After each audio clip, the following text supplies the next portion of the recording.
ಹೈದರಾಬಾದ್ ಹೆದ್ದಾರಿ ಮೂಲಕ ಬೆಂಗಳೂರು ಕಡೆಗೆ ಅನುಮಾನಾಸ್ಪದ ರೀತಿಯಲ್ಲಿ ವಿವಿಧ ಬಗೆಯ ಪ್ರಾಣಿಗಳ ಮಾಂಸ ಸಾಗಾಣಿಕೆ ಮಾಡುತ್ತಿದ್ದ ವಾಹನವನ್ನ ಹಿಂದೂಪರ ಸಂಘಟನೆ ಕಾರ್ಯಕರ್ತರು ತಡೆದು ಬಾಗೇಪಲ್ಲಿ ಪೊಲೀಸರಿಗೆ ಒಪ್ಪಿಸಿರುವ ಘಟನೆ ತಡರಾತ್ರಿ ನಾರೇಪಲ್ಲಿ ಟೋಲ್ ಪ್ಲಾಜಾ ಬಳಿ ನಡೆದಿದೆ. ಬಾಗೇಪಲ್ಲಿ ಪಟ್ಟಣ ಠಾಣೆ ಪೊಲೀಸರಿಗೆ ಹಿಂದೂಪರ ಸಂಘಟನೆ ಕಾರ್ಯಕರ್ತರು ನೀಡಿರುವ ಖಚಿತ ಮಾಹಿತಿ ಮೇರೆಗೆ ಅಕ್ರಮವಾಗಿ ಮಾಂಸ ಸಾಗಾಣಿಕೆ ಮಾಡುತ್ತಿದ್ದ ವಾಹನವನ್ನ ಪಟ್ಟಣದ ಹೊರವಲಯದಲ್ಲಿರುವ ರಾಷ್ಟ್ರೀಯ ಹೆದ್ದಾರಿ 44ರ ನಾರೇಪಲ್ಲಿ ಟೋಲ್ ಪ್ಲಾಜಾ ಬಳಿ ತಡೆದು ತಪಾಸಣೆ ನಡೆಸಲಾಗಿದ್ದು, ತಪಾಸಣೆ ವೇಳೆ ವಾಹನದಲ್ಲಿ ಹಲವು ಪ್ರಾಣಿಗಳ ಕಳೇಬರ ಮಾಂಸವುಳ್ಳ 50 ಬಾಕ್ಸ್ಗಳು ಪತ್ತೆಯಾಗಿರುತ್ತವೆ. ಮಾಂಸ ಸಾಗಾಣಿಕೆಗೆ ಸಂಬಂಧಿಸಿದಂತೆ ಯಾವುದೇ ರೀತಿಯ ಪರವಾನಗಿ ದಾಖಲೆಗಳು ಇಲ್ಲದಿರುವುದು ಹಲವು ಅನುಮಾನಗಳಿಗೆ ಕಾರಣವಾಗಿದೆ.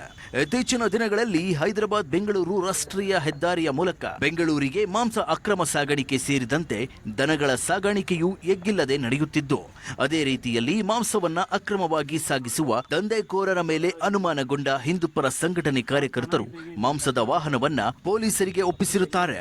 ಅಕ್ರಮ ಮಾಂಸ ಸಾಗಾಣಿಕೆ ವಿರುದ್ಧ ಹಿಂದೂಪರ ಸಂಘಟನೆ ಕಾರ್ಯಕರ್ತರು ಆಕ್ಷೇಪ ವ್ಯಕ್ತಪಡಿಸಿರುವ ಹಿನ್ನೆಲೆಯಲ್ಲಿ ಘಟನಾ ಸ್ಥಳಕ್ಕೆ ತಾಲೂಕು ಆರೋಗ್ಯಾಧಿಕಾರಿ ಡಾಕ್ಟರ್ ಸಿಎನ್ ಸತ್ಯನಾರಾಯಣ ರೆಡ್ಡಿ ಭೇಟಿ ನೀಡಿ ವಾಹನದಲ್ಲಿರುವ ಮಾಂಸ ಹಾಗೂ ಕಳೆಬರಹಗಳನ್ನು ಸಂಗ್ರಹಿಸಿ ಪ್ರಯೋಗಾಲಯದ ಪರೀಕ್ಷೆಗೆ ಕಳುಹಿಸಲಾಗಿದ್ದು, ವರದಿ ಬಂದ ನಂತರವಷ್ಟೇ ಕಾನೂನು ಕ್ರಮ ಜರುಗಿಸುವುದಾಗಿ ಪೊಲೀಸರು ತಿಳಿಸಿದ್ದಾರೆ. ಅಕ್ರಮ ಮಾಂಸ ಸಾಗಾಣಿಕೆ ಮಾಡುತ್ತಿದ್ದ ವಾಹನ ಚಾಲಕ ಪವನ್ ಅನ್ನ ಬಾಗೇಪಲ್ಲಿ ಪೊಲೀಸರು ವಶಕ್ಕೆ ಪಡೆದುಕೊಂಡು ಪ್ರಕರಣ ದಾಖಲಿಸಿಕೊಂಡಿದ್ದಾರೆ. ಪಿ ಮಂಜುನಾಥ್ ರೆಡ್ಡಿ, ಬಾಗೇಪಲ್ಲಿ. ಕವರ್ ಚೆನ್ನಾಗಿ ತೆಗಿ, ನೀನು ಕಟ್ ಮಾಡಬೇಡೋದಲ್ಲ. ಫುಲ್ ಹೆಂಗಿದ್ರೆ ಹಂಗೆ ತಕ್ಕೊಡು. ಮತ್ತೆ ಮೇಲೆಗಡೆ ಬಾಟಲ್ ಮುಚ್ಚಿ